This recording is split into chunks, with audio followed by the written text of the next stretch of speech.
प्रबोधिनी देवउठनी एकादशी व्रत कथा प्रबोधिनी एकादशी, जिसे देवउठनी एकादशी भी कहा जाता है। एक ऐसी पवित्र एकादशी जिसके बारे में कहा जाता है कि इस दिन 4 महीने की योग निद्रा के बाद स्वयं भगवान विष्णु जागते हैं। कहा जाता है कि इस दिन से सभी मांगलिक और शुभ कार्यों की शुरुआत होती है।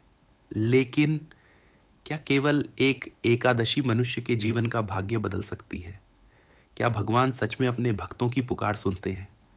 आज की यह कथा है एक धर्मपरायण राजा की, जिसके राज्य में एक ऐसा नियम था जिसे तोड़ने की किसी में हिम्मत नहीं थी। और फिर देवउठनी एकादशी के प्रभाव से एक बड़ा चमत्कार हुआ। प्राचीन समय की बात है। एक विशाल और समृद्ध राज्य में राजा मानधाता का शासन था। राजा मानधाता अत्यंत धर्मात्मा और भगवान विष्णु के परम भक्त थे। उनके राज्य में सुख, शांति और समृद्धि थी। प्रजा खुश थी, चारों ओर हरियाली थी और किसी प्रकार का दुख नहीं था। राजा प्रतिदिन भगवान विष्णु की पूजा करते और धर्म के मार्ग पर चलते थे। समय बीतता गया, लेकिन एक वर्ष राज्य में भयंकर संकट आ गया। बारिश पूरी तरह बंद हो गई, नदियाँ सूखने लगीं, तालाब खाली हो गए, खेत बंजर हो गए। धीरे धीरे पूरे राज्य में अकाल फैल गया।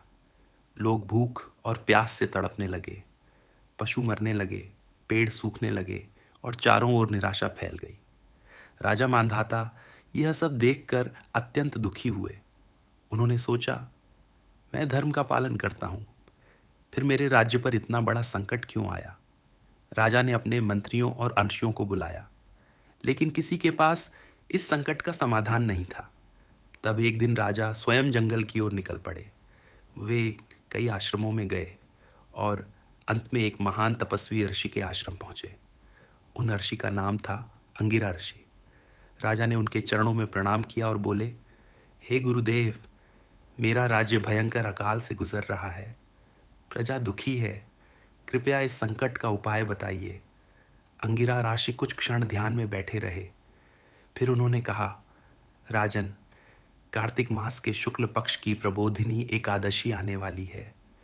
यदि आप और आपकी पूरी प्रजा पूरी श्रद्धा और नियम से इस एकादशी का व्रत करें तो भगवान विष्णु प्रसन्न होंगे और आपके राज्य का संकट समाप्त हो जाएगा।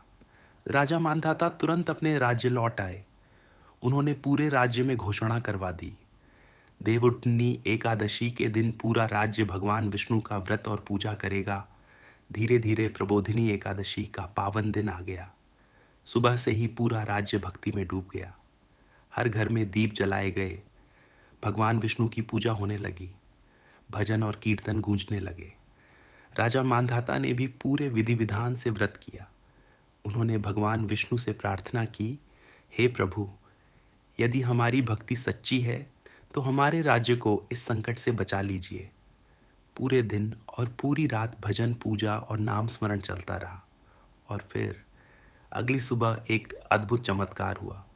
आकाश में काले बादल छा गए, तेज हवाएं चलने लगीं। कुछ ही देर में मूसलाधार वर्षा शुरू हो गई। सूखी नदियां फिर से भरने लगीं, तालाबों में पानी आ गया, खेत हरे भरे हो गए। पूरा राज्य खुशी से झूम उठा। प्रजा भगवान विष्णु के जयकारे लगाने लगी। राजा मानधाता की आंखों में खुशी के आंसू आ गए। उन्होंने हाथ जोड़कर भगवान विष्णु को प्रणाम किया। कहा जाता है कि देवउठनी एकादशी के दिन भगवान विष्णु 4 महीने की योग निद्रा के बाद जागते हैं। इसी कारण इस दिन को अत्यंत शुभ माना जाता है।